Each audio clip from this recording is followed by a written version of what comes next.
Welcome back, everyone. It's all been leading up to this. Thank you for sticking with us until our final session of the day. Before we get that started, though, I would once again like to thank Ajey and Sebastian and Adrian and Valerie and the entire amazing team at Norigin Media for putting on this event. Let's give them all a big round of applause.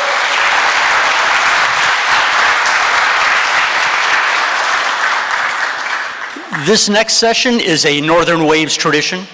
It is the CTO panel, also known as Ajey tries to get people in trouble, also known as Ajey tries to start some shit.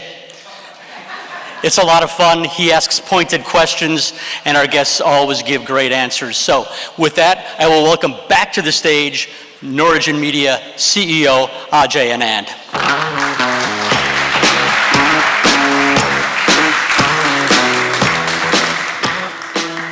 Before I stir anything, I'm going to let you know that Riks TV and Allente are having a board meeting right now. Telenor is by the airport with their entire team doing something. But let's dig into that. But before I do that, I need some really intelligent people who run a lot in this TV industry. I please welcome, in no particular order, Espen from Allente, Marius Haugen from Telia, and Jarle Johnsen, all the way from Stavanger.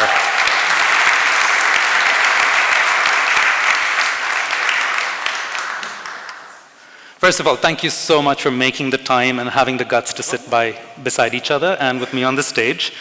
I tried to stir things up, but I of course tried to get you to tell us things that we really want to hear. But before we do, I don't do justice by introducing you all, and you don't do justice by telling us something more about yourselves and your companies than that we don't know right now. So first of all, welcome again to Norway. There's a lot of things going on here. We have many, many operators, and we have a few broadcasters, all of who think differently. But some of them collaborate, some of them compete, some of them argue with each other, some of them don't even talk to each other. I try to make them at least sit on the same stage once a year. When I do that, I have three great, fantastic guys here on stage, and I hope to get some things done. But before we go, Espen, can you introduce yourself? Can you tell us something about Allente? And probably also, just to dig a little deeper, what's your biggest challenge today? First of all, I'm very happy, Ajey, that you made some distance between us. These very fierce competitors, bad people, so on. No. Espen, you have met me already earlier today. CTO in Allente. I actually live a little bit outside Oslo, up north, together with my girlfriend, which is constantly ruining my Netflix profile and my recommendations. My biggest challenges today. That's a really good question. I have a couple of things that I'm really passionate about, and that's building well-functioning teams, high production teams, which I'm really passionate about, but it's also really, really challenging working with from day to day. But the kind of people, I love working with people. Marius actually lives in Oslo, but he spends hardly any time here. He's actually one of the few who actually flew in to Oslo today when I demanded that he comes in last night. Can you introduce yourself and tell us something juicy, not about your life and where you're coming from, but about Telia? Yeah, I do live here, Ajey. I do spend a lot of time here. And I can relate to your Netflix challenge as well, although I do think you can put a PIN code in there to fix the issue. True. Something juicy about Telia? Well, I guess a juicy thing for us, at least, or a big achievement, is that we are now on one platform for our countries in the Nordics. That is a big deal for us. I don't know how juicy this is, but I've been very happy with it, and I might think my team over here has been as well, I think. So. We'll have to ask them something juicy about you then. Jarle, please could you introduce yourself and tell me why you're better than the others? Yes, my answer is not Stavanger. Yes. My name is Jarle Johnsen. I'm head of TV technology in Altibox, or now it's actually Telia then, since of April this year, when we grouped together with Ice. I've been sort of in this industry for like 30 years now, and we have been always actually not focusing so much on being better than anyone else, but doing as good as we can, and never actually relax on what we have achieved, and always look forward. So the teams has always been chasing the next big thing, and thinking of quality, thinking of spending. I actually spend almost more resources in checking that everything is all right than looking at developing things, because things go wrong in our business. And great to see that we are again on top of the EPSI, so we like to be there. Still, we're not really happy about the achievement of the score, but that's like an industry problem, I think. So we do as good as we can. Let's talk to Marius about his challenges and successes, maybe. Telia merged a little earlier with an entire Nordic TV platform.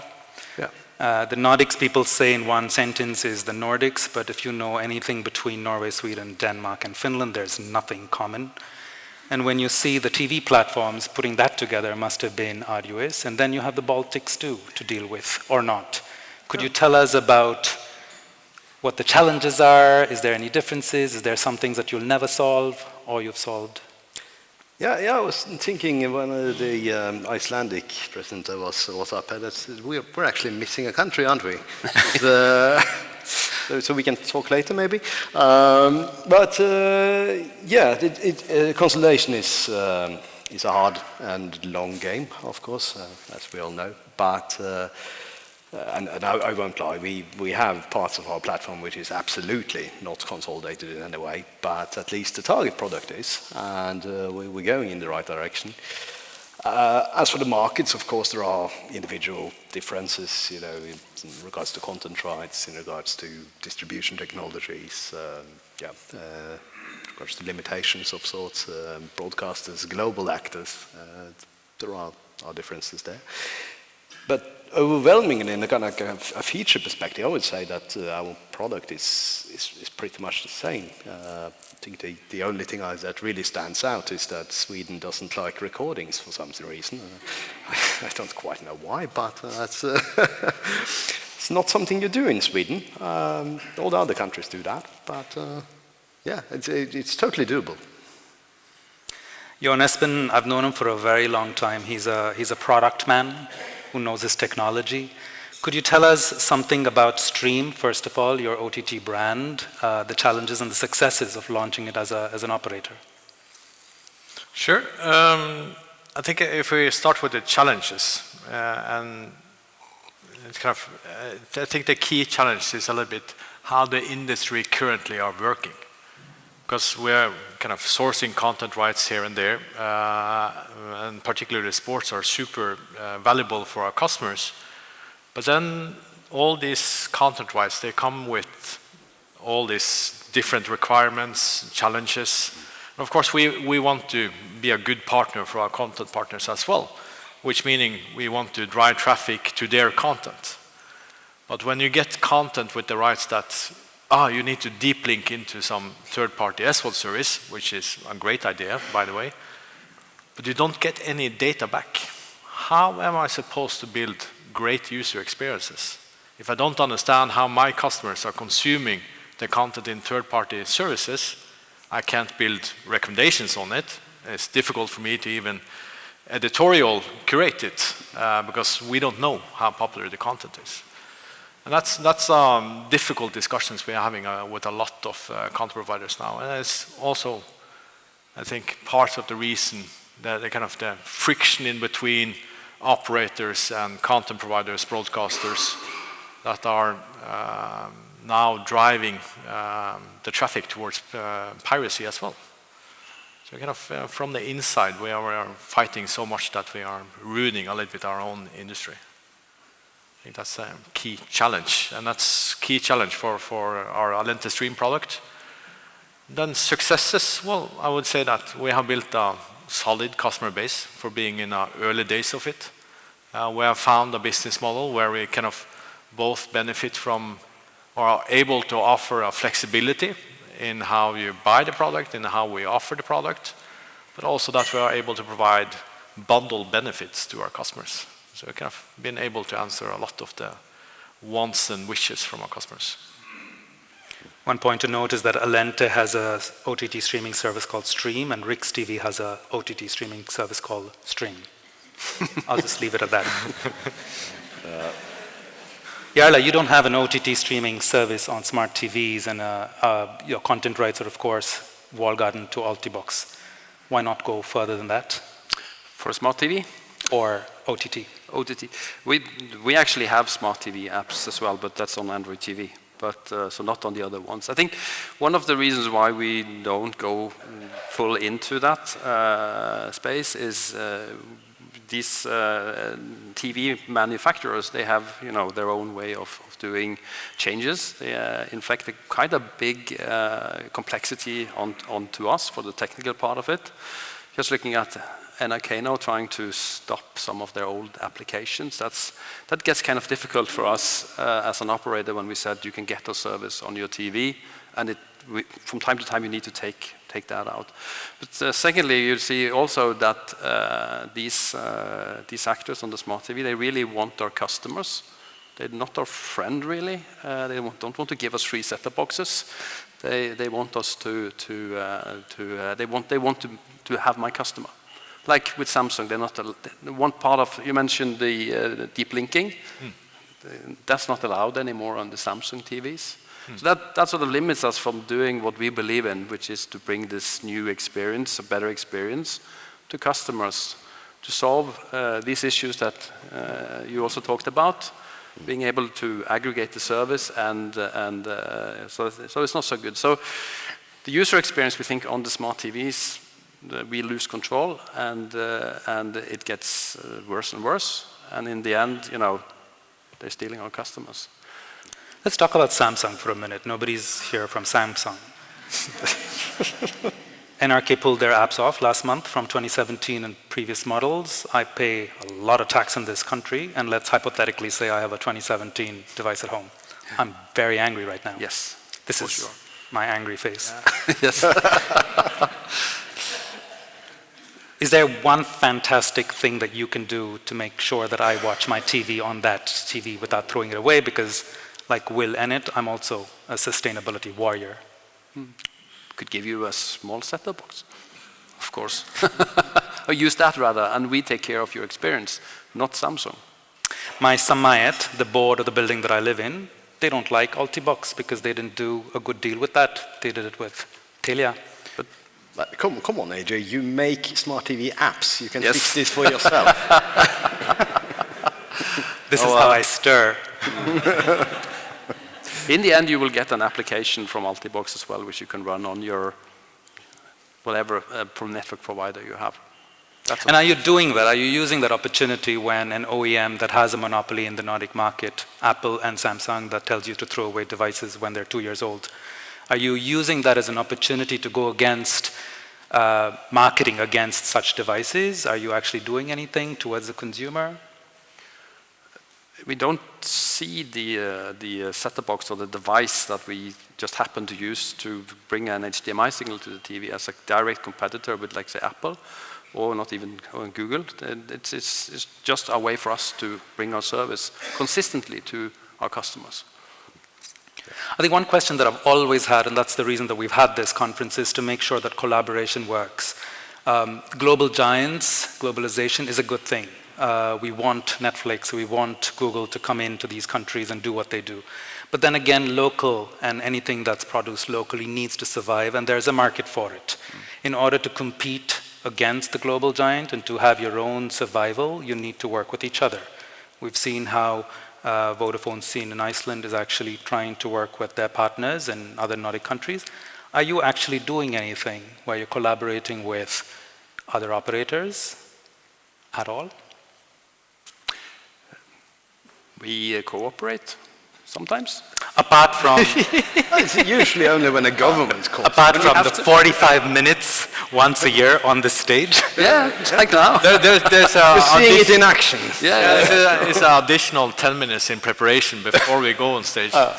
No, just joking. I think we do collaborate on a lot of stuff which is not competitive, sensitive in any matter. So, for instance, piracy is a topic I know we spend a lot of time on discussing together and trying to figure out together. Not only between operators, but also between operators and broadcasters. And then there's kind of infrastructure in different ways. So we don't own our own infrastructure, so we have to collaborate with the Telia on infrastructure. Or sometimes even also a company from Stavanger. Yeah. Just joking. The name you don't say, huh? Altibox. I think we have infrastructure. Yes. I think that was a very open-ended question. Let's get a bit direct. Yeah. Allente, you have Telenor and Viasat. How much do you actually collaborate with them? How much I actually collaborate with them? Well, it's a funny story. No, we have good collaboration with them on different levels. So they are our owners, so we have to collaborate with them as our owners. That's kind of arm's length distance from the business side of it. So in particularly Telenor, we are owned by Telenor Amp. If you look at the company structures, which is far out of the Telenor Norway, which we would collaborate with on infrastructure, CDN services, and so on and so forth. And then Viaplay is also a counter provider to us. So in that terms, we're also collaborating with Viaplay. But that's Marius, Telia owns a broadcaster in Sweden, TV4, and I don't know about the relationship that you have with TV2. Who do you like better? Well, we have MTV in Finland as well. Always forget Finland. Is this the question you asked me last year, if we're going to buy TV2? Are you? No, I don't think so.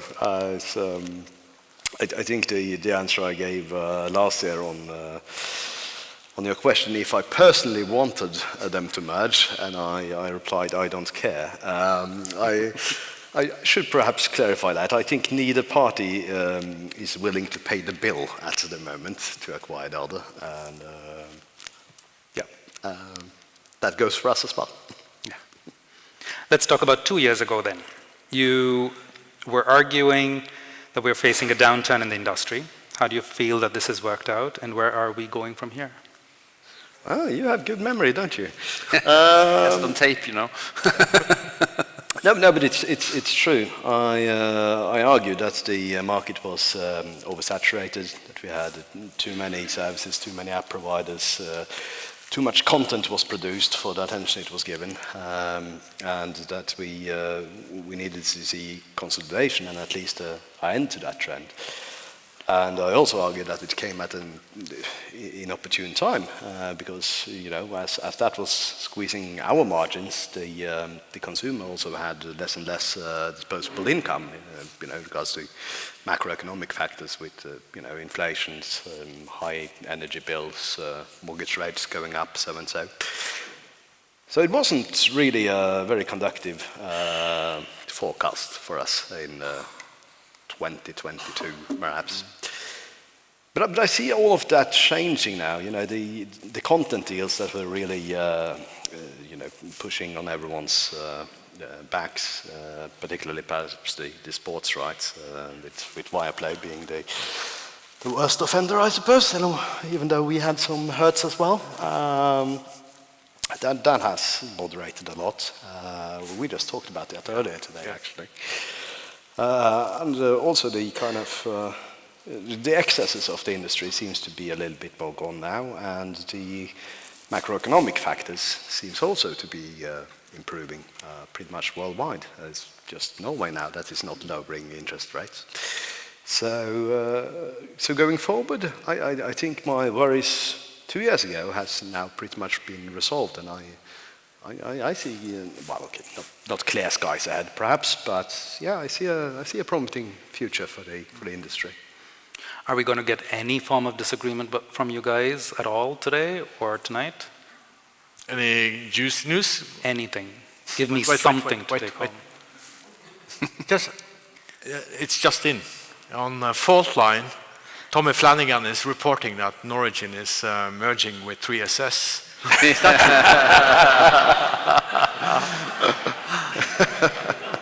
Well done, Ajey. Yes. We do many things, but we never come third. But Was that your anger face? Did I get it? But in terms of the disagreements between yourselves, I think when operators work, you do work in your own silos, you're competing for the same markets, and then you're also keeping your markets the way they are.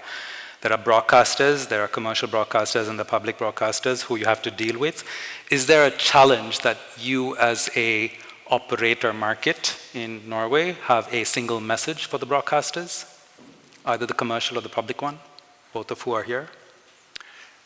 I think that it could be a good idea that we cooperate in trying to resolve some of these issues where we face, I could say, hostility from the content owners, the broadcasters, so we can have a common face against them. Getting access to the data, I see the same thing as well, how can we sort of do our role as a distributor, which we do quite well, if we don't get access to any insight from when we have to send people off to some third-party apps. If we stay together with that, that's a good area where we can try to come up with common solutions on these things. Another area which I think is good is if we could solve is as an industry is to solve this login chaos that our customers have to deal with, because not just do you have to send them off, you need to send them off to another business site, which requires you to enter your details again and fiddle with your mobile phone and stuff like that. So that we also need to solve. I have built, or not me, my team have built that. Yeah, but the point is that you need to get it together with everyone. Yeah.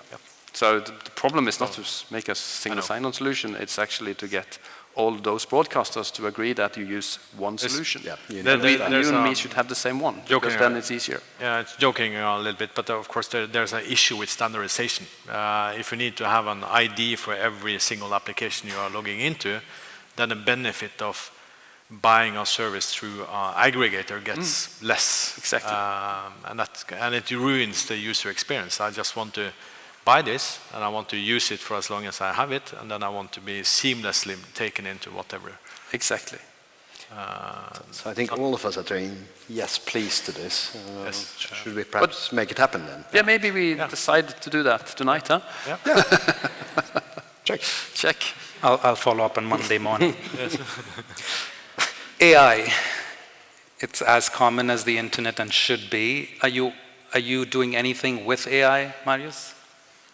No, of course. Yeah, it's obviously the more normal use cases are kind of given, personalization and recommendations engines and so. But I think we have some. My favorite kind of category of that work is actually represented here today with Vemund, one of our developers, who is looking more into the metadata part and extracting metadata from actual contents, that being either imagery, as MBC was talking about, but also kind of analyzing subtitle tracks and audio tracks and trying to figure out what is this, how can we categorize it, how can we use that information to supplement incomplete or even missing information from our metadata sources. And that, I feel, is very powerful, because it allows us to go very deep also into the areas where there are good reasons not to do the metadata work in a good way, like regional channels or very, very small distributions. That's definitely a case for that kind of work, I think. Not perhaps generative AI on that, because that might make a little bit of suggestive outcomes, but yeah. Are you using OpenAI in any form of way within the technologies that you're building? OpenAI, not in production, I think. Do you allow the usage of AI tools that could be vast, as big as from Microsoft, as small as Code Rabbit?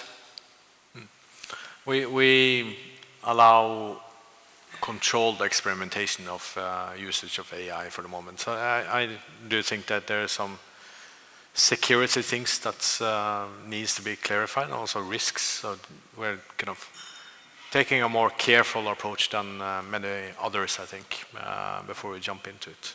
Oh, how boring. Yes. I can't all be fun. What about you in Altibox? I think it's a little bit similar to the other guys there, that we are exploring with it. We're using it for a lot of different things. Of course, being a Microsoft customer, we have hooked up to the Copilot to allow us to use that in our day-to-day work, doing all kinds from meeting to stuff. But when it comes to producing the TV experience, a lot of our software engineers use it for making quick sort of setups for code. And one interesting place to also use it, where we have a lot of work to do, and some of our seniors need to spend time with the juniors to train them, cannot find a bug. Okay, give it to ChatGPT, see if they can figure it out. And that actually works. So it's like part of a training. It's not like writing the code or be generative on that, but you know, find a problem in this code. We have had success with those kind of things. But do you encourage your teams to be ready, to make sure that they try it, to give them access, to give them money, to say buy subscriptions? We have a clear strategy to make full use of AI as good as we can. And TV, by all means, is a lot of data, it's a lot of complexity. AI is a very good tool to have in that. Just like for one thing, just fixing up EPG stuff, like using AI to see, okay, so the news, Dagsrevyen shouldn't start at 18:55, it actually starts 7 o'clock. An AI, as a human, could also easily detect that. So there's a lot of use cases for AI in our business, I think. In terms of the rumors that Jon, Espen, and I are going to tiff about tonight, if I were to leave Strim and Stream aside, which do you think makes sense to merge, either locally or with a giant, because mergers make sure that certain businesses last? Or do you feel that you need to fight your corners?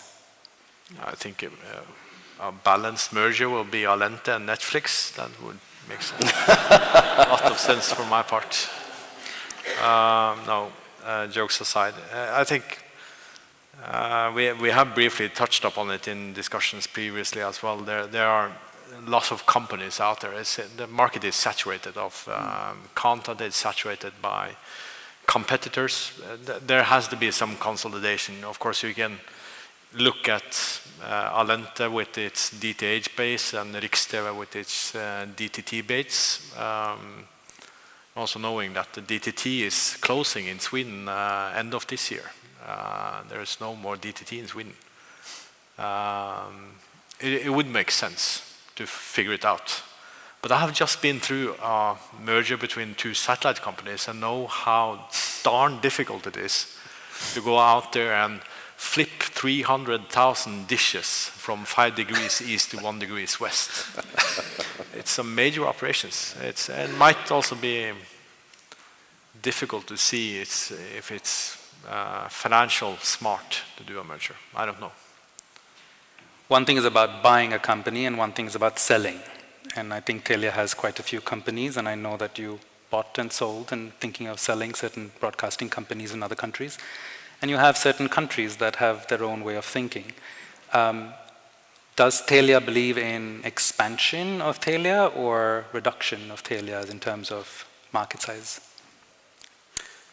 Well, I think the footprint is pretty clear. It's the Nordics and the Baltics.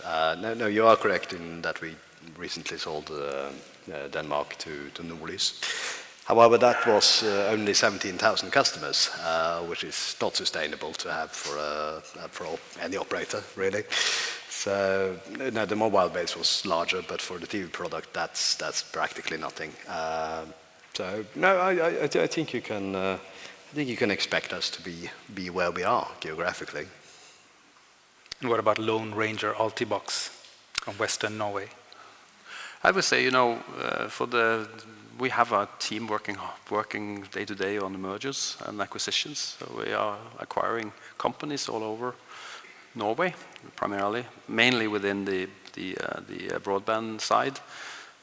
So you should expect to see us active when the right opportunity comes. We will probably be there.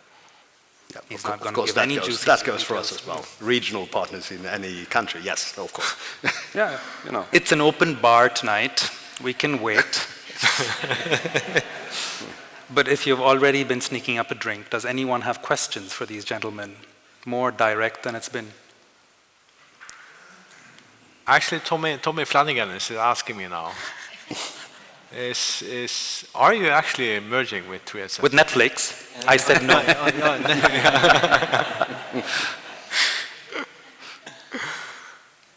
No questions? Very good. It's been a very long day. I thank you all. I thank you all for being here and being such sports-ish. We'll see how the evening goes. I thank you all for being here. I think it's a big deal for all of you to be here. Many of you who've flown in from across the pond, across the continent, and across Norway too. Thank you for making the time. This is a conference that we keep saying it's not just a TV conference, it's a lot more. We want to make sure that you have fun.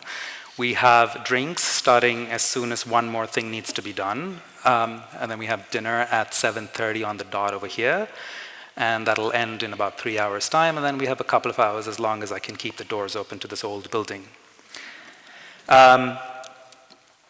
In the meanwhile, I would like to ask you all to come up on stage, literally all of you, to take a nice group picture for the class of 2024. Thank you.